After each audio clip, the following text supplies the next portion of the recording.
Anda berada, senang sekali saya Linda Cahya dapat kembali menemani sahabat bahasa dalam program Sahabat Siniar Bahasa dan Sastra Bermartabat Bermanfaat. Sahabat adalah sebuah program yang digagas oleh Kantor Bahasa Provinsi Banten untuk berbagi informasi terkait bahasa, sastra, literasi, dan kegiatan-kegiatan yang dilaksanakan oleh Kantor Bahasa Provinsi Banten. Sahabat bahasa, program sahabat kali ini disiarkan langsung di studio senior Kantor Bahasa Provinsi Banten. Nah, pada kali ini kita akan menyelamani cerita-cerita yang menarik, pengalaman seru, tantangan, dan keberhasilan mereka. Pernahkah sahabat bahasa memiliki banyak ide namun sulit untuk menuangkannya dalam sebuah kata-kata? Nah, pada kesempatan kali ini kita akan membahas tentang proses menulis kreatif, perjalanan dari sebutir ide menjadi sebuah karya yang bermakna dan hidup ya. Nah, kita akan ngobrol tentang bagaimana ide itu lahir, bagaimana mengembangkan imajinasi, lalu bagaimana cara menghadapi kebuntuan menulis ya, sehingga menemukan gaya yang khas dalam sebuah tulisan. Nah, menarik ya sahabat bahasa. Karena sahabat bahasa menulis kreatif ini bukan sekadar merangkai kata, tapi juga bagaimana menemukan diri sendiri ya di antara baris-baris kalimat ya. Nah, jadi siapkan catatanmu, nyalakan semangatmu, dan mari kita mulai perjalanan menuju dunia menulis kreatif hanya di Sahabat Siniar Bahasa dan Sastra Bermartabat Bermanfaat. Dan sahabat bahasa, istimewanya pada siang hari ini kita ditemani oleh narasumber yang luar biasa, Kang Toto Esteradik. Selamat siang Kang Toto. Selamat siang Teh Linda. Selamat siang juga teman-teman semua. Begini tidak asing buat sahabat bahasa dia, Kang Toto Esteradik ini adalah seorang sastrawan Banten ya Kang ya. Karyanya sudah digelutinya tuh banyak sekali, mulai dari puisi, cerpen, naskah panggung, esai, bahkan sampai dengan reportase ya Kang ya. Nah, sahabat bahasa, Kang Toto Esteradik ini juga pernah mendirikan dan aktif ya di berbagai komunitas sastra dan teater. Lalu ada berbagai penghargaan yang telah diraihnya, sahabat bahasa. Yang pertama ada Solo Sowan Award ya Kang ya, tahun 98. Ya, 98. Kemudian ada penyair terbaik komunitas sastra Indonesia di tahun 1999. Di tahun yang sama sahabat bahasa, Kang Toto juga pernah mendapat penghargaan dari FKIP Universitas Tirtayasa Award. Keren makanya ya. Kemudian di tahun 2024 ya, tahun kemarin ini mendapatkan penghargaan bidang penghargaan kesetiaan berkarya 40 tahun dari Badan Pengembangan dan Pembinaan Dasar Kemendikbudristek RI. Nah, tidak sabar untuk menyimak bersama bagaimana proses menulis kreatif. Mari kita sapa, ini dia narasumber kita. Selamat siang Kang Toto. Selamat siang lagi. Apa kabar? Alhamdulillah. Sehat kan? Sehat, gembira, bahagia hari ini. Ketemu lagi dengan Teh Linda. Iya, saya juga senang sekali nih bertemu dengan Setrain Banten yang luar biasa. Kang, kalau melihat karya-karyanya ini kan banyak sekali nih ya.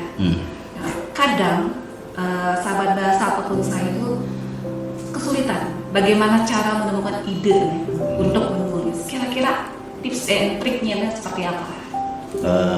Ide atau gagasan itu sebetulnya ada di dalam diri kita, ada di sekitar kita, dan tidak berada jauh-jauh dari diri kita. Oh gitu. Sulit kalau kita mencari yang jauh. Sulit ya? Sulit Ya, kalau mencari yang jauh, maka carilah yang paling dekat.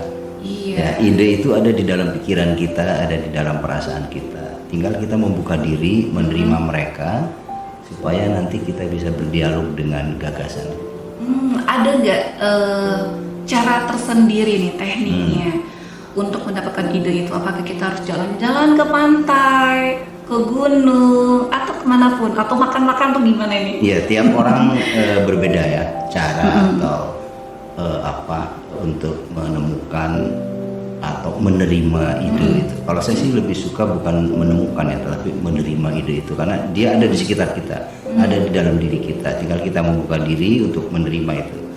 Jadi kalau saya saat yang paling baik untuk menerima berbagai kelebat gagasan itu saat malam hari ya. Malam hari. Malam hari di rumah atau dimanapun, kemudian duduk sendiri merenungkan banyak hal. Nanti mereka datang bermunculan. Nah, tinggal kita mau mendekati yang mana dulu. Nah, kalau sudah ada satu pokok yang kita terima, itu tinggal kita kembangkan gagasan-gagasan itu ke praktik-praktik yang lebih nyata. Misalnya kita konfirmasi ke referensi ya, kita cari referensinya. Misalnya gagasan yang malam itu hadir adalah tentang mengapa sebagian besar masyarakat Kota Serang berada di dalam kemiskinan misalnya. Nah, kita cari referensinya, kita cari datanya. Atau besoknya, siangnya kita pergi ke tempat-tempat yang memang diduga jadi kantong-kantong kemiskinan. Jadi secara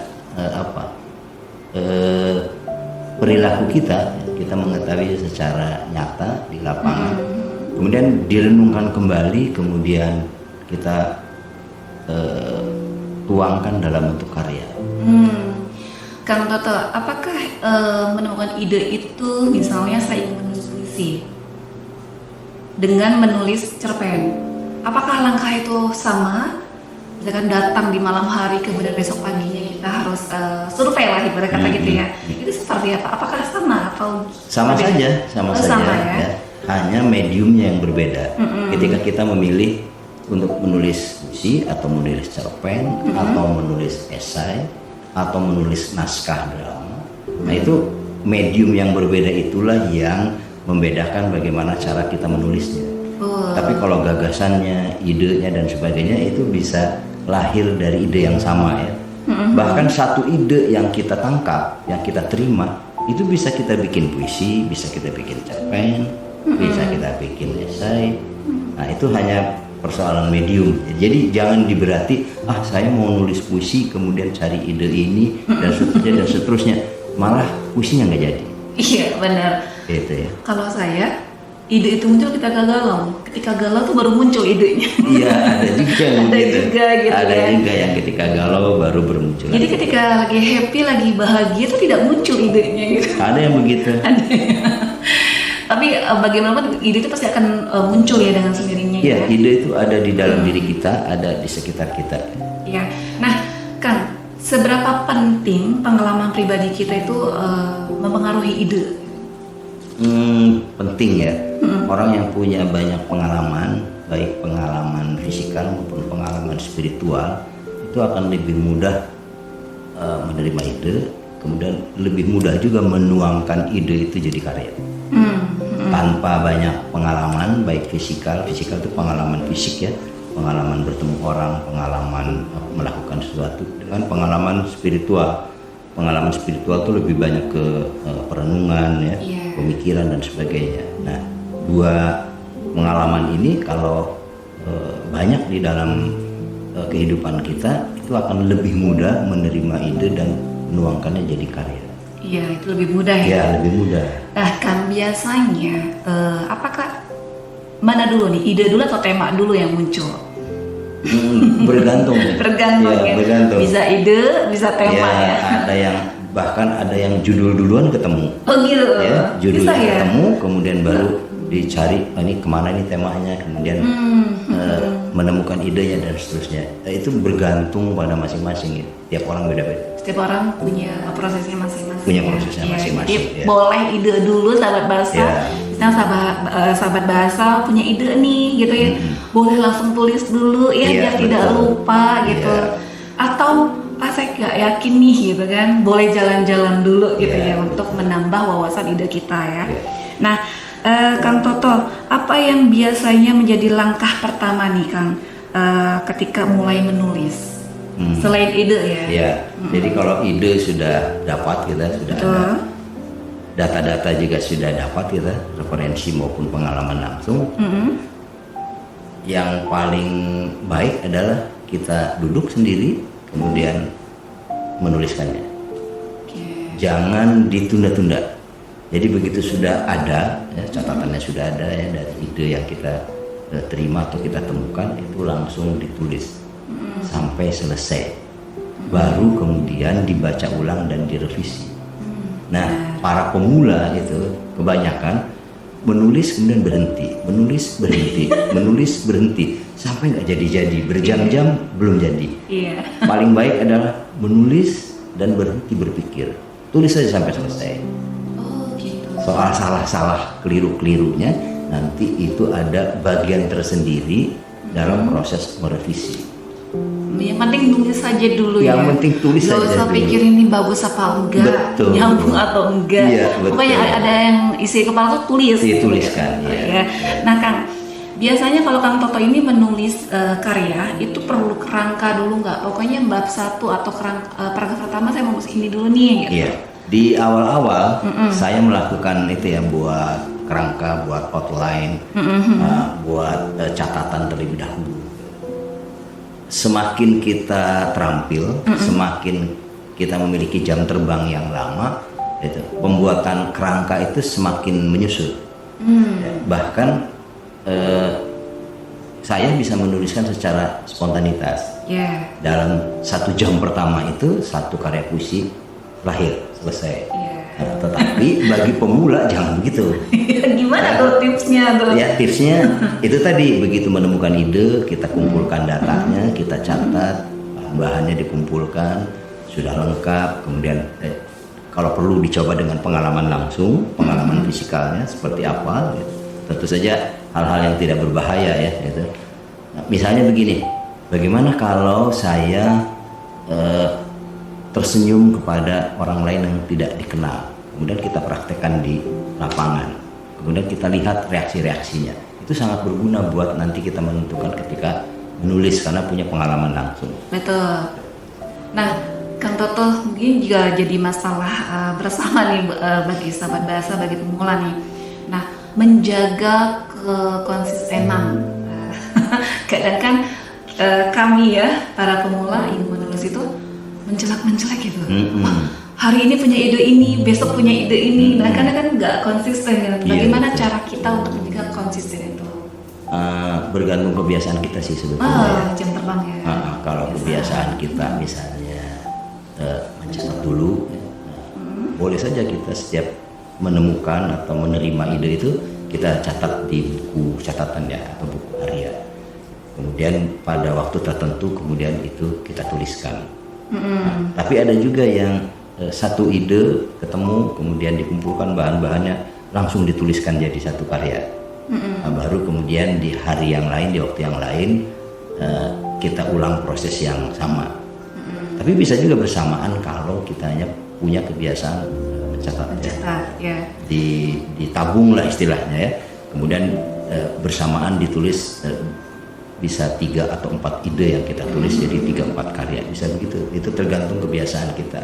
Tapi kalau saya begitu dapat, saya tekuni satu itu, saya tekuni bahan-bahannya, kumpulkan sampai begitu sudah merasa cukup memadai, baru kemudian dituliskan. Jadi lebih menyelesaikan satu dulu, baru kemudian menyelesaikan yang lain. Kira-kira gitu.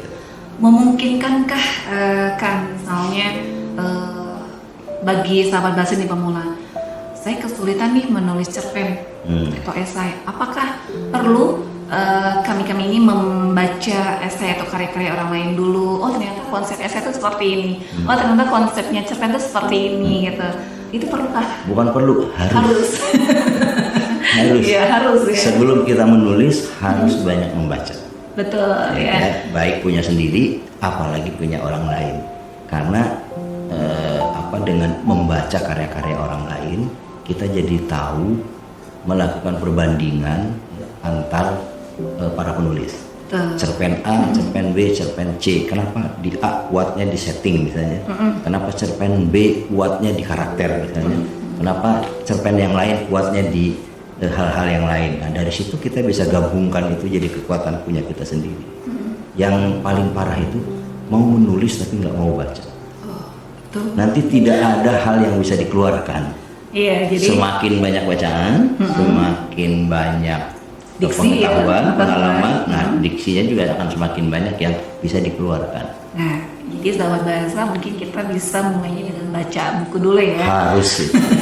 Tapi nggak apa-apa kalau seandainya sahabat bahasa punya ide, tulis dulu ya, khawatir hilang dan lupa, jadi tulis saja dulu sambil menambah referensi diksi, pilihan kata boleh sambil membaca-baca referensi gitu.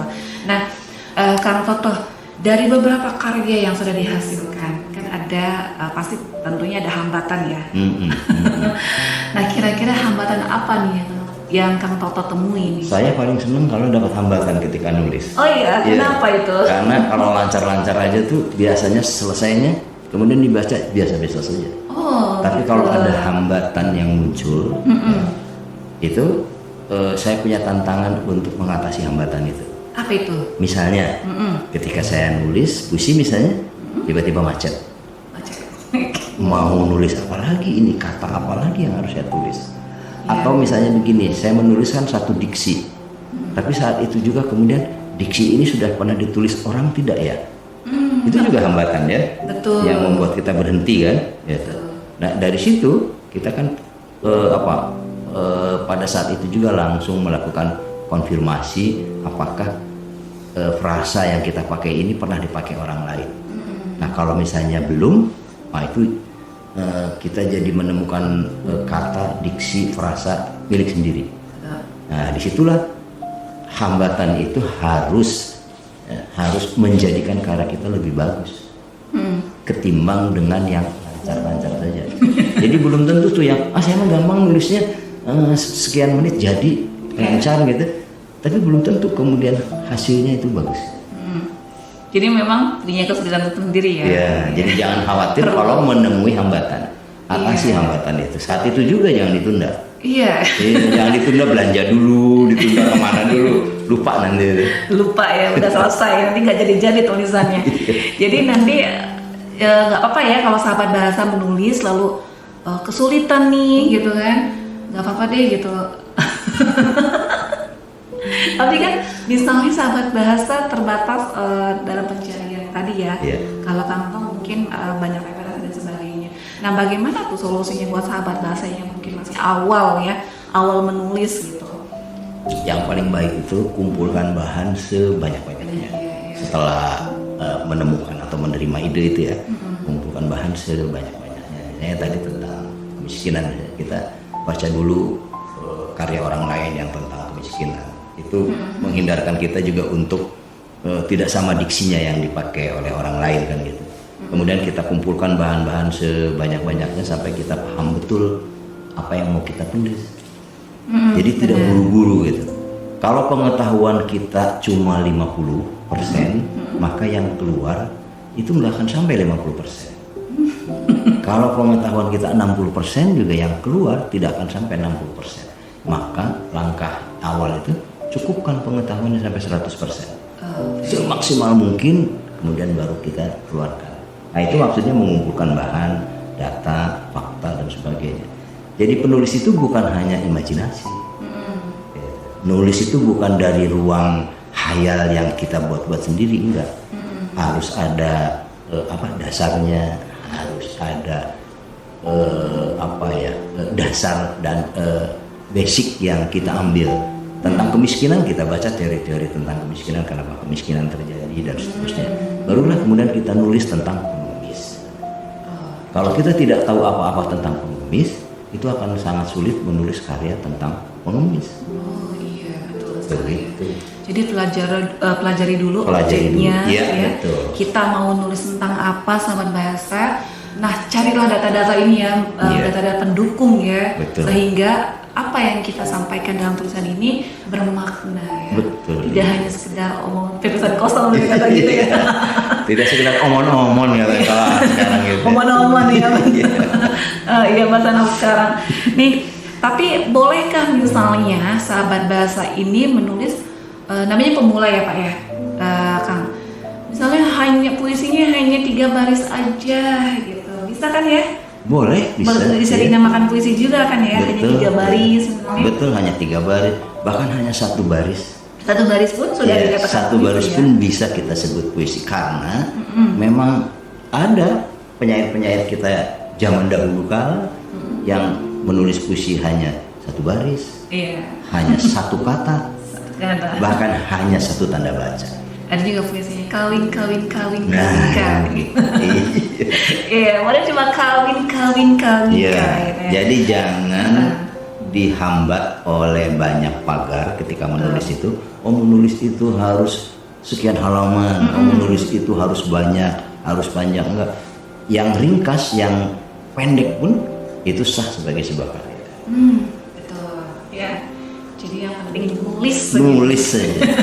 Kuncinya nulis ya. Nih, Kang, bagaimana Kang Toto melakukan proses revisi nih terhadap karya tulis? Iya, sampai hari ini saya menulis tidak sekali jadi ya.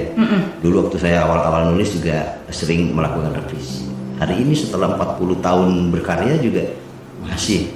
Jadi begitu sekarang saya tulisnya di gadget ya, di handphone ya. Kalau dulu kan di block note ya, bawa pulpen, bawa buku catatan kecil, ditulis di situ. Baru kemudian disalin ke mesin tik manual dulu ya. Sekarang saya nulis di handphone langsung, di handphone, dan itu bisa langsung diunggah di medsos.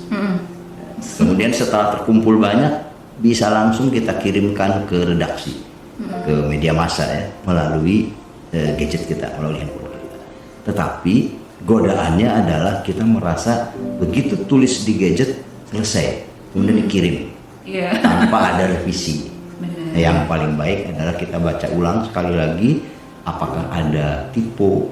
Benar. Itu kebanyakan typo ya, aku jadi aka misalnya, kan jadi repot ya. Engkau jadi engku misalnya, itu kan jadi berbeda ya. Kemudian apakah ada diksi yang masih bisa kita tingkatkan kekuatannya? Gitu. Kita curigai diksi ini misalnya mirip-mirip Pak Sapardi Djoko Damono misalnya. Nah, itu kita ubah jadi milik kita sendiri. Nah, jadi tidak langsung karya itu selesai ditulis sekali jadi. Saya masih sampai hari ini melakukan itu, tapi sekarang lebih cepat ketimbang di masa lalu ya. Kalau di masa lalu revisinya bisa 4 kali, 5 kali, 6 kali sampai kemudian kita anggap selesai jadi dan baru dipublikasi. Nah, kalau sekarang cukuplah 1-2 kali, tapi tetap harus revisi. Berarti memang perlu dibaca ulang ya. Perlu dibaca ulang. Ya. Habis nulis panjang, kita harus baca dulu. Kalau itu tadi ya, aduh kurang ini nih ternyata. Ya, kira-kira. Nih, Kang Toto, apakah Kang Toto pernah memberikan tulisan atau karya Kang Toto nih sebelum dipublikasi ya kepada orang lain untuk dibaca dulu? Ada yang kurang apa tidak? Apa ya kalau bahasa kita kayak uji keterbacaan deh. Iya, masih sampai hari ini. Oh, masih ya? Masih sudah, walaupun sudah sering gitu ya. Awal-awal misalnya ketika proses revisi itu, nah itu saya sampaikan ke pacar misalnya.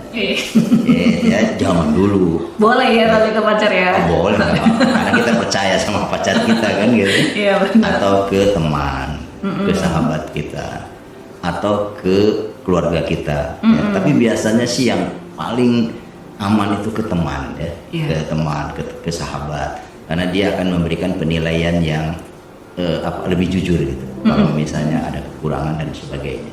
Kalau sama pacar misalnya, karena pacar dibilangnya bagus melulu kan gitu ya. bagus. Padahal belum. Ya. Sampai hari ini saya masih melakukan konfirmasi itu. Jadi setelah selesai tulis, kadang-kadang ke anak saya, apalagi misalnya tulisannya itu tema tentang anak sekarang.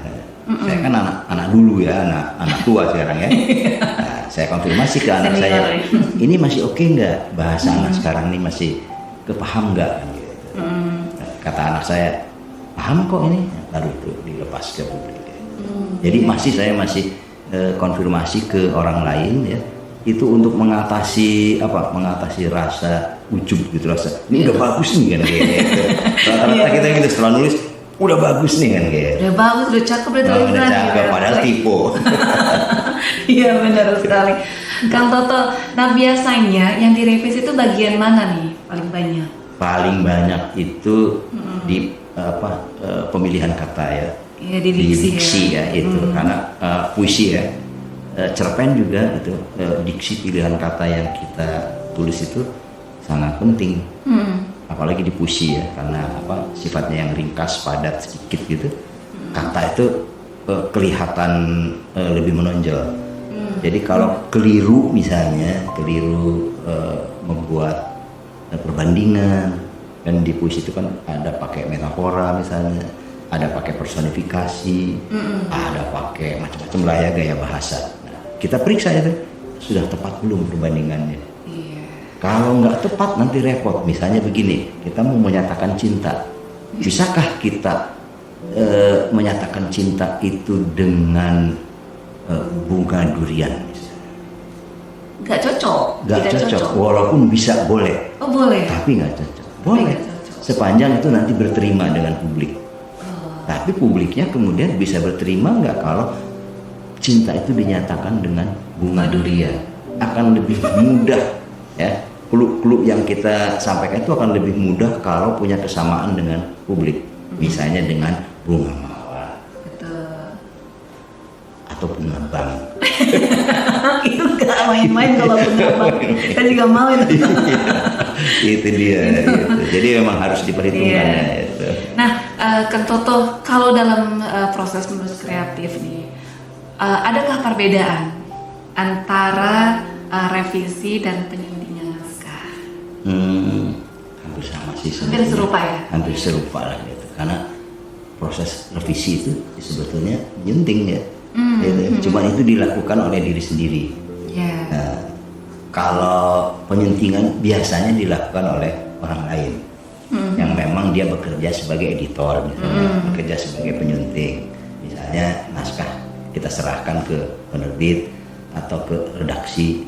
Biasanya ada orang yang bertanggung jawab sebagai editor, sebagai penyunting.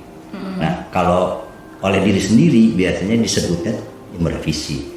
Sebetulnya ya proses penyuntingan. Hampir serupa, cuma siapa yang mengerjakan? Iya, kira-kira begitu. Kalau kita itu yang penulis sih namanya revisi. Namanya merevisi ya. Kalau orang lain penyunting. Nih, Kang Toto, kadang kan kita ingin punya khas ya, gaya ya, khas betul. tulisan. Nah, bagaimana cara penulis nih membuat gaya khas tulisannya? Penulis itu mau tidak mau harus punya gayanya sendiri ya, walaupun di awal-awal kita melakukan peniruan gaya punya orang lain, itu tidak apa-apa, boleh, karena sebagai proses. Ya. Yang jangan itu sepanjang karir kepenulisannya dia nggak punya gaya, nah itu dia ngikutin gaya orang lain terus. Begitu saja dari awal. Misalnya dia suka sama Sapardi Djoko Damono waktu awal ya, kemudian 40 tahun kemudian dia masih begitu saja, nggak punya gaya sendiri. Yang paling baik adalah baca sebanyak mungkin karya-karya orang lain yang berbeda-beda tekniknya, yang berbeda-beda gayanya. Ada kita baca punya Pak Sapardi, punya Rendra, punya Taufik Ismail dan sebagainya, dan kemudian kita melakukan perbandingan gaya di antara mereka. Nah, kemudian kita mau ambil yang mana atau mau menggabungkan yang mana sehingga jadi gaya kita. Tapi itu prosesnya lama sekali, bertahun-tahun. Ya, satu gaya itu bisa kita ikuti, bisa kita serap selama 1-2 tahun misalnya, kemudian gaya yang lain 1-2 tahun misalnya, dan seterusnya. Dan itu terus dilatih sampai kita ketemu sendiri, sehingga kita lepas dari bayang-bayang gaya orang lain. Iya, menurut Kang Toto, tulisan ya Kang ya, apa sih yang membuat bahwa tulisan ini menarik ya? Nah itu tadi, Gaya si ya? penulis harus punya gaya sendiri, gaya ungkap ya. Gaya itu bukan aleman ya, lebay kayak gitu, bukan, tapi dia punya cara sendiri untuk menyatakan sesuatu. Apakah itu dengan gaya bahasa tadi ya, kan ada yang lebih suka gaya bahasanya menggunakan sinisme misalnya. Nah, maka jadilah gaya dia. Puisinya, karya-karyanya selalu menggunakan sinisme. Gitu. Ya itu boleh, nggak apa-apa. Boleh, ya. Itu pilihan dia. Ya. Tapi ada juga yang gayanya memuji-muji. Ya boleh juga kan gitu. Iya, ada yang memang temanya galau. Wah, yang galau. Ada yang protes mulu kan. Protes mulu, bawel gitu ya. Segala macam. Gak apa-apa, itu akan jadi gaya dia. Tapi buat saya sebaiknya semua gaya itu kita pelajari dan baru kita menentukan sesuai karakter diri kita. Kita tuh enaknya pakai gaya ucap yang mana. Berarti gaya itu masuk ke kreativitas ya? Iya, gitu. Nah, ini bagaimana kita nih menjaga keseimbangan antara kreativitas dan kejelasan makna. Nah, itu dia ya. Jadi ada orang yang lebih suka khususnya puisi yang terang benderang, supaya maknanya langsung bisa kita tangkap, bisa kita mengerti. Tapi ada juga yang nggak mau yang seperti itu. Ini terlalu jelas, ini bukan puisi ini, nggak dapat sesuatu gitu, karena sudah jelas. Misalnya aku mencintaimu karena engkau cantik, ya udah selesai kan, apalagi nggak ada yang disembunyikan. Nah, ada orang yang justru menginginkan sesuatu yang tersembunyi, karena dengan tersembunyi itulah dia mencari maknanya. Dan tiap orang bisa berbeda dari satu karya. Makanya puisi itu bisa ditafsir. Kalau ada 1000 orang menafsir, ada 1000 tafsir, karena dia berbeda. Tapi kalau jelas, misalnya jelas seperti bahasa spanduk, tafsirnya pasti cuma satu.